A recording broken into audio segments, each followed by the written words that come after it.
કેમ કરાય છે ગિરનારની પરિક્રમા? માન્યતા છે કે ગિરનાર તે હિમાલયના પુત્ર અને માતા પાર્વતીના ભાઈ છે.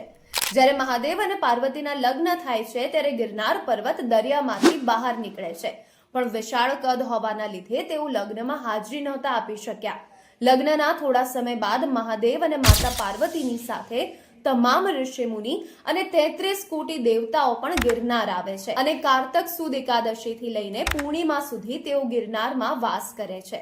અને ત્યારથી જ માન્યતા છે કે જો ગિરનારની આ સમય દરમિયાન પરિક્રમા કરવામાં આવે તો તમામ 33 કોટી દેવતાઓના આશીર્વાદ મળે છે. મહાભારતમાં ગિરનારને રૈવતક પર્વત તરીકે નામ આપેલું છે. શ્રી કૃષ્ણએ પણ ગિરનારની પરિક્રમા કરી હતી અને ત્યારબાદ પાંડવોએ પણ ગિરનારની લીલી પરિક્રમા કરી હતી.